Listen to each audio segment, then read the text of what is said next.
fact that individuals would be able to gain access to the world knowledge that has been integrated for just-in-time knowledge and learning. Thank you very much. Moving on, I'm sure that the next speech is going on to be as interesting as we are. Badrul H. Khan, he is currently founder and the president of McWhedon Education.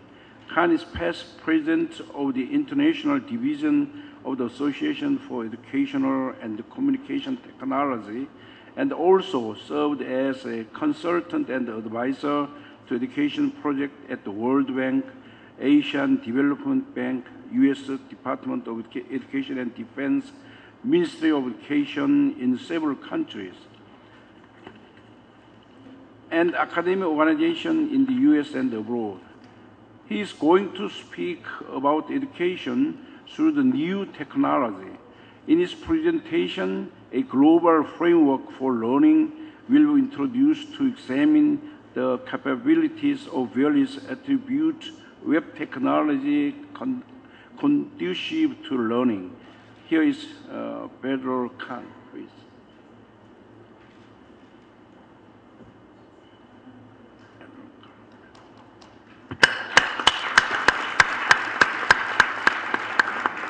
Thank you so much. Annyeonghaseyo, and I love kimchi. I was here in 2000. I was giving a keynote for Cyber MBA, and I'm so glad to be back. Today, what I'm going to do, I'm going to bring you from the future to the real world with futurist Mr. Glenn's the futuristic view, which is I'm very much in support of.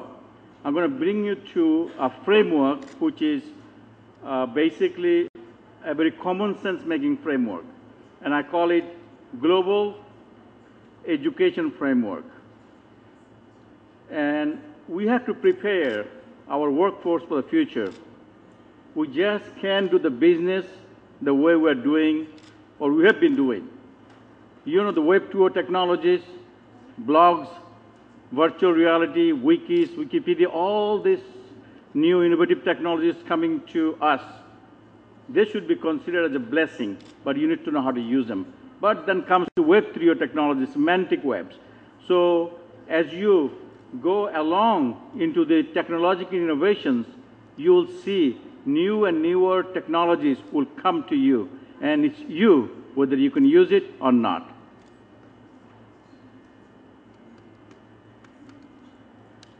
So you see, now that we have internet and educational technology, the learners, the students, participants in your learning, they expect, they demand increased flexibility in their learning.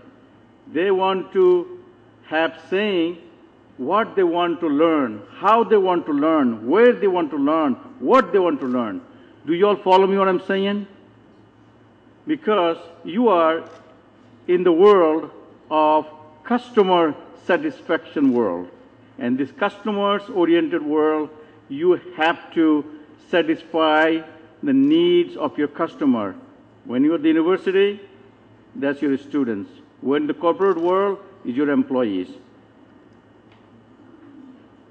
In my 2007 book, which I can, this in 2007 book, as you can see the model here, I have created a flexible learning model that should help us to meaningfully design learning opportunities, learning experiences for our participants, for our customers, for our learners.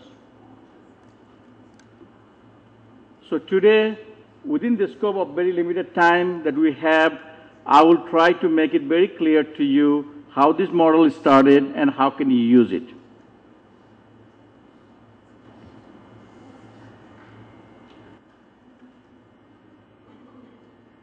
Now, the model started, I was blessed with my first book, Web-Based Instruction, in 1997, which has been a bestseller, and people all over the world asking me the question, what does it make in web-based instruction? And I could not answer them. Since then, I've been thinking about what does it take to develop flexible web-based instruction. So I started thinking about sending one of my students to Amazon forest. And he or she will have only a laptop. Now, how can I design a meaningful learning environment for that student who is in Amazon forest, away from the libraries?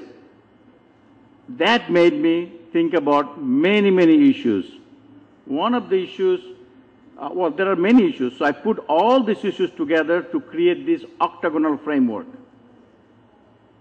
Pedagogy. Pedagogy means learning and teaching issues.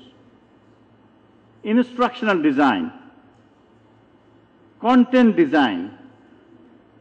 So pedagogy, when you're teaching, you have to have pedagogical philosophy. How you feel, what's your philosophy in teaching, that becomes an important part of a design of instruction.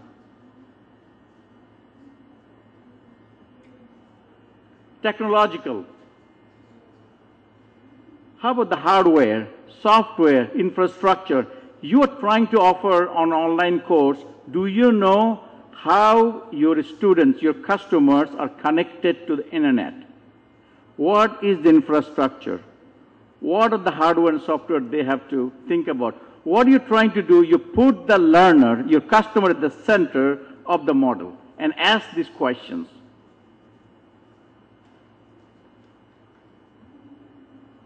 Interface design is a physical layout and the navigation of your online environment. I'm originally from Bangladesh, where thumbs up means I challenge you. But in the United States and the other Western world, it says, way to go, you did a good job. So for example, I have developed an online environment and I'm asking a questions. If my student is in Bangladesh, he got the answer right, then the computer gives a thumbs up. That will make him upset because it means I challenge you. But if he was in the US and it was a thumbs up, way to go, you did good. You see? So interface design, kind of sign and symbol that you use as you're going global, you need to pay attention to this. For example, red color used as a danger color in Western culture. But the red is a very vibrating, animated, revolutionary color for China. So what you need to think about in your interface design, design of the screen, design of the learning environment, have to be very, very sensitive about, by the way, can you all follow me what I'm saying? I'm speaking too fast for you? Okay. So you need to be very sensitive about design of the interface, how you interface between human and the computer system, all the futuristic models of technology that Mr. Glenn mentioned. Next category, evaluation. If you are teaching face-to-face classes, you seem to only evaluate the instructor, the professor. But in online learning, in e-learning, in flexible learning, somebody becomes a subject matter expert. Someone else, instructional design the course. You can hire someone to teach the course. There are technical support involved, there are registration support involved, there are administrative support services involved. So you need to evaluate the comprehensive, the whole, all the stakeholders involved in the designing and offering these courses. I hope you are aware of that happens in online education. Management. You see, in the regular classroom, I would go and start lecturing. But in online environment, the course is designed with wikis, blogs, Second Life, which is virtual reality.